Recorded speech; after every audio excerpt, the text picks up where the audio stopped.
guys, it's Kerry, and in today's video you are joining me as I share one of my favorite crock pot recipes with you guys, and that is my chili recipe. I got this recipe originally from my dad, but I've been making it for a couple of years where I slightly change some of the ingredients depending on what is in my fridge. So starting off today's video, I'm gonna share some of my tips of how I've been trying to incorporate more fruits and vegetables in my diet, and then I'm gonna get right into all that I do to make this chili. I will make sure to share all of the ingredients and the recipe itself in the description below, as well as later in this video. So I hope you guys enjoy it, and let's get right on into it.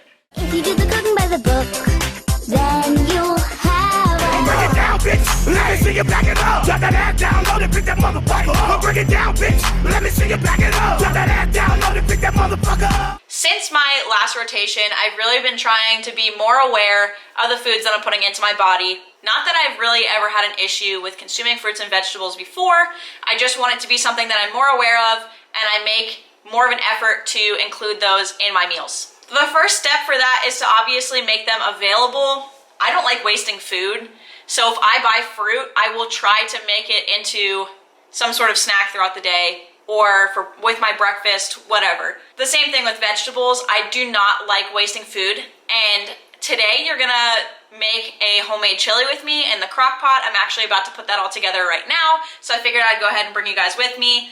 I have mushrooms that are going bad in my fridge as we speak, so I'm just going to dice those up and throw them in the chili and not tell Jackson. I don't think he'd have a problem with it regardless, but it's not something that I would typically put in my chili.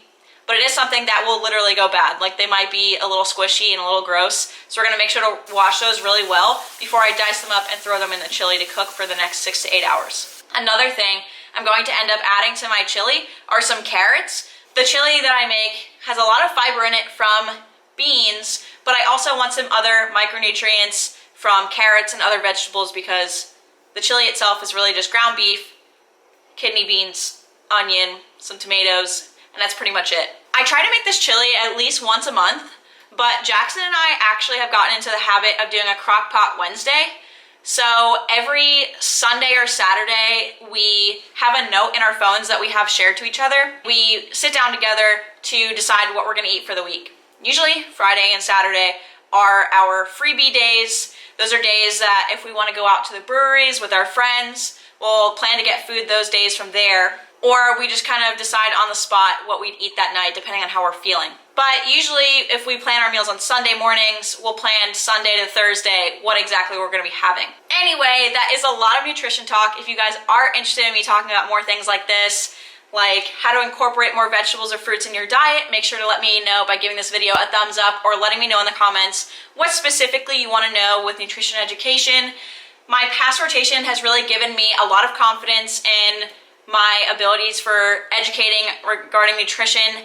Obviously, I've been studying nutrition for 6 years now, but I've never really had the experience of actually educating someone until this rotation that I just did for the last 6 weeks.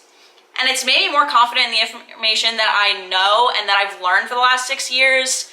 I've always been just scared to share the wrong information with you guys, because I don't want to be one of those influencers that gives out poor information. But I'm super excited to be able to share all of my knowledge with you guys and to really help you achieve any of your nutrition goals. So if you want any education on that, let me know, because I am ready to talk about it. Okay, let's get the crock pot out. One of my favorite Christmas presents ever, crock pot. Especially since we're using it about once a week, I feel like I'm really getting use out of it.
mushrooms and carrots into the crock pot, as well as the meat and the onion that I sauteed on the stove.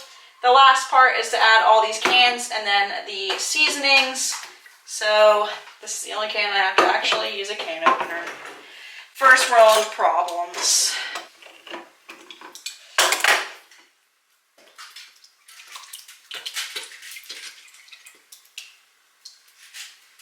Make sure you drain your beans.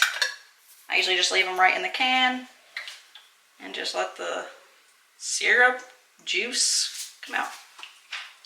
And then I usually get the no salt added ones, but I still rinse them anyway.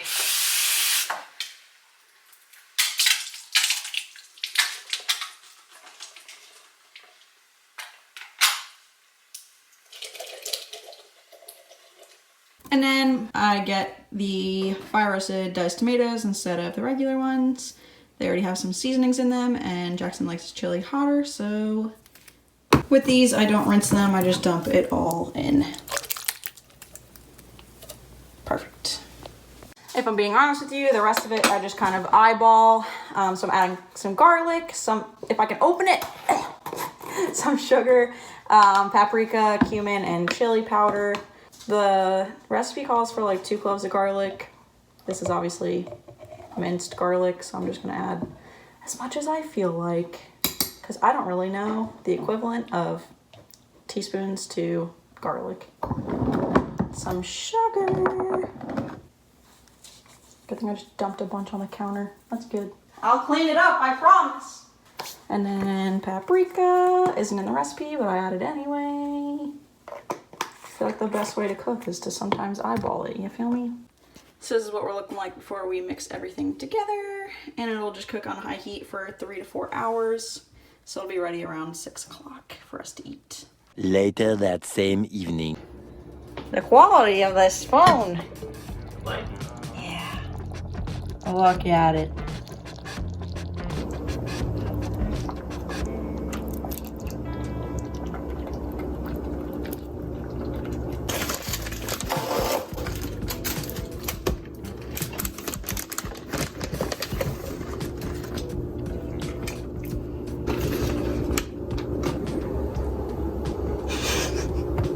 It is now 6:15, so we are gonna sit down to some chili, and I always eat it with Ritz crackers. So now we're gonna eat, and then we'll get drinks. Yeah. And that's it for today's video. I really enjoy filming cooking with me videos, so if you guys enjoyed it, make sure to give it a big thumbs up. And if you're not subscribed, that button is down below. If you want to see more of my videos, make sure to click the little bell and you will be notified whenever my videos are posted. Also, I never even filmed how I liked the chili, but I truly love it. That's why I want to share this recipe with you guys. It's not too spicy. It's definitely like a mild to medium kind of chili, so nothing too crazy. I really enjoy eating it with Ritz crackers. I honestly don't like eating it unless I have Ritz crackers. It's just something that I always grew up eating it with. And as you could kind of see, I added cheese and I usually add sour cream. I didn't have any, so in this case I added a little bit of heavy cream to make it a little bit more creamy because that's just how I prefer it. I hope you guys enjoyed this video and I will see you in the next one. Bye!